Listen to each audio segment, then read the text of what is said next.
So this is a talk about a package written by me, Dan, and a guy called Damon Berridge. Some background to this: we were revising a book and had to revise the software to go with it on, this was a multivariate generalized linear mixed models package, estimating these models with multivariate random effects. And we decided that there weren't enough tools available for us to actually write the software we wanted to do. So, and there's not enough tools available generally for people to both interpret and do checks on the internal validity of models. And so while we were researching the problems of getting through this massive writing codeware with lots of derivatives, Dan, who's down here, will answer some questions if needed later, we came across AD. Now, AD had a profound effect on us, and it completely changed the way we thought about models. So we wrote this package, and I'll explain about the package too, or Dan really wrote the package, and I'll explain what's happening. But part of the motivation for this was to write code that avoided the need to write derivatives. When you've got multivariate generalized models, generalized linear models, you end up with pages and pages of these things. So some of the advantages of this would be for people who need to write their own code. They've got a lot less time needed to write code, a lot fewer bugs. Derivatives from AD are down to machine precision, and these methods outperform finite difference methods, particularly if dimensionality is large. For AD, you do 2 function evaluations for each one you're after, and it stays linearly like that as the number of parameters increase, but with finite difference methods, that problem increases exponentially. So what is this package? Well, what Dan has done is wrap together various components, and I need to explain a bit about some of these. So at its core, it's got this RccpEigen AD. A lot of statistical estimation and model building involves matrices, so we needed a linear algebra package. And we also needed RCPP for marshalling things backwards and forwards from R to CPP. And the wrap around it, so having joined these all together, there's some extra stuff in the package we've written, because there is this way, when we visualize problems, we visualize them as functional compositions. And so that enabled us to address the problem of doing complex derivatives of functions of functions of functions. And there is something here called the Multivariate Fraud formula, which goes back to an Italian mathematician and even earlier to a French mathematician before that. So I'm going to hide a lot of things, so some of which I've just said. So basically, we're finding, so here I've just written a representation. So Fraud-Bruno will give us first and second derivatives of these kind of mappings from f of g and so forth in some sort of chain. So I'm going to give a simple example of this on a 2x2 matrix. So I've got this function f, which provides the inverse of a matrix X. So the code on the right here, on the far right, is the RccpEigen code, which I'm not going to discuss. So as things stand, you could solve this, and you could simply find the determinant of X, and you could also find the determinant of the inverse. What RccP does, our package does, when it computes those things, it carries across the first derivatives and the second derivatives involved as well. So here, down here, let's just take this last one, g of f. Here, I'm going to find the determinant of an inverse. Well, I can get the Jacobian of that, and I can get the Hessian of that very easily as well. So here's a simple example. Here's a 2x2 matrix, numbers 1, 2, 3, and 4. You can do the inverse and the determinant of the inverse probably in your head, because it's a simple trivial matrix. But let's use that and show you what's happening. So here, down here's what we've got is the Hessian of the inverse. This is a 4x16 in this case. There are other things in here as well. And now here I've got the Hessian of the determinant of the inverse. I'm trying to hide and remove a lot of the other stuff in there. So for very simple problems, you can do all that. And following a discussion we had last night, we're also thinking of, we've got a demo perhaps, of doing it for matrix exponentials should you need it. So When it comes to modeling things in statistics, how do you go about it? Well, and this is the functional decomposition we've chosen. You needn't use this, and if you're doing some sort of data reduction modeling, then this might not be what's appropriate. But for standard modeling, you've got a design matrix of X with transformations. So in here, I could have the log, and one of the examples I use have the log of X.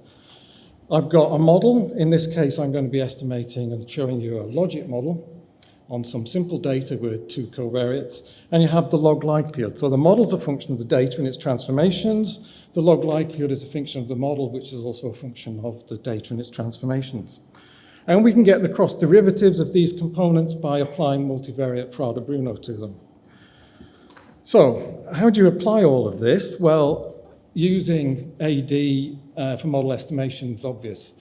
Newton-Raphson first and second derivatives of the log likelihood with respect to the parameters. I'm not going to show you that. I mean, that's basically trivial. What I want to stress, and what's important and part of our motivation for this, is that, particularly for complex models, there's very little written about model interpretation. And there's also less written about model criticism. A lot of the people I work with are just happy to quote parameters and their standard errors or p-values. And when it comes to model criticism, there's very little of it. And most of the journal papers you read are very little interrogation of the data to make sure the data is internally valid for the model that they use. So we thought we'd just do some of this and do that. So I'm going to apply AD to a very simple trivial data set. It's a classic data set in some areas of statistics. It's an experimental data set on 39 cases, looking at a binary response. You don't really need to know what it is. And I've got two covariates. I'm going to take the log of both of those. One is log of volume and log of rate. And I'm going to show you, well, essentially what happened is we applied MaxSlick. That's another standard R procedure we used. We ADified it. So the first derivatives and second derivatives are put into that, and it gives exactly the same answer that you'd get by using analytic derivatives for estimating your likelihood function. So this parameter down here tells you what this parameter here tells you what the impact of log rate is on the incidence of y. The point being is this has essentially removed the need. I know you could use numderiv if you wish, or some other package if you didn't know the derivatives. This has completely removed the need to know anything about the derivatives. This is all generated on a side, and this can be done for any model that's got a regular form. When it comes to model interpretation, we just picked this as an example. One way of interpreting models like this are to look at the marginal effects. Well, the marginal effects are essentially the derivative of the fitted value with respect to the covariate. So what is and they're interested in the impact of that. Now that's going to involve derivative. This is a non-linear model, remember. So I'm going to be taking the derivative of the probability with respect to x. For a linear model, that's just a constant. For a linear model, that just gives you beta. These things vary with x. So depending where people are and the values of x they've got, this marginal effect will differ by case and therefore by the values of x. Well, we can find the marginal effects, of course, but rather than doing that, what most packages do, like Stata, is they find the average marginal effects. So they sum the marginal effects over all cases in the sample. That's just a sum of these Jacobians. And then we might be interested in finding standard error of this. Well, that takes us to the delta method because we want the derivative of this derivative, but now we want it with respect to theta, so we can form, as we do here, this expression. So we've got the linear algebra, we've got the derivatives. We can very simply find the marginal effects. Here it's with respect to rate, the actual variable rate rather than its log transform. So by using AD, you can find marginal effects and their properties for any model as simply as you did it for any one, and with their standard errors, with a couple of lines of code. Well, let's go on to the third part of this, model criticism.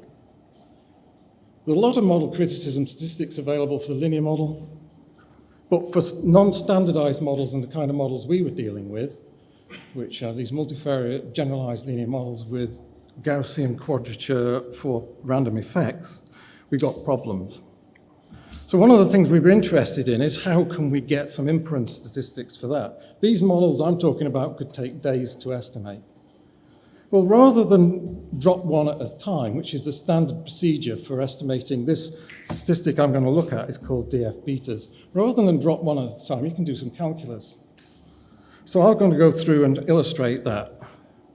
You can imagine that every case in your sample is weighted. Here I've introduced here to this idea, I've got this WI. Now if I ignore the weights or give WI the value 1 for all cases, I get back to the classic case. But now I've introduced this algebra to this, you can now start to think that theta themselves, the parameters you're interested in, are also a function of W. Well, if that's the case, I can find the derivatives of theta with respect to W. AD enables you to do that. So you can do a sensitivity analysis on your parameters without having to re-estimate the model. It's already there, it's already done for you. And you've not had to do the algebra. You can evaluate these derivatives at WI equals 1 or 0, and basically give you different indications of what there might be. But you can get, in this particular case, this model is a logic model, your theta don't have closed form. In the linear model, the theta have closed form, so you can do all of this analytically. But for this model and the models we were talking about, the theta didn't have closed form. Well, I can use the implicit function theorem. I've got matrix algebra through Eigen. I've got derivatives, and so I can do all of this. So we just did this. We computed the DF betas for this simple example, 39 cases, using calculus and our package. I'm going to compare them in this plot here, the 39 cases. You've got this 3 here at the bottom, the green plot. That's the actual drop one at a time that you get, and you get that from a R procedure called DF beta. The 2 that I've got from my algorithm are those, and you can think of them as one step towards the actual estimators. Because this is a nonlinear model, you don't get the estimates in one step. But it's a fairly convincing statement here that there's a problem in this data. And this is taken from an article by Finney, and it's exactly, by Pregibon, where he discusses, doing diagnostics. So we can do all of this with algebra rather than drop one a case at a time. So the real advantage now is that you can do this with algebra for any model with a few lines of code. Perhaps I should say, these plots don't tell us what's wrong with the data. It just means that they need further investigation. It could be, and is often the case, that the model might need some adjustment. So I've kind of made the point that with DF betas we can do this for ourselves. So essentially this code has written or eliminated the need to write code for derivatives. And there's also a bunch of tools we've got available, should you want them, to help with these various things, estimation, interpretation, and sensitivity analysis. Which, to go back to the original title, but a different interpretation, which should mean, or could mean, better science in less time. Okay, that's it.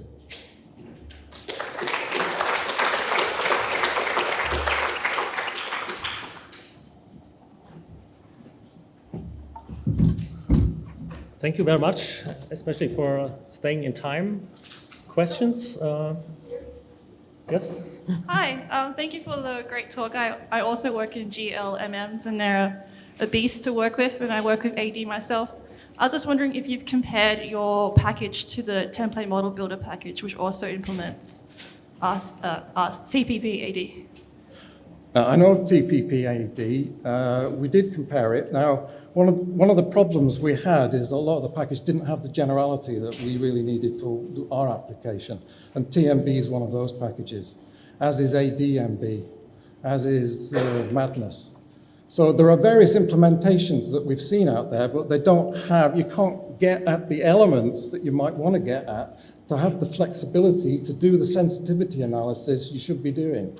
A lot of that's locked away. And that's my problem with some of these packages like TMB.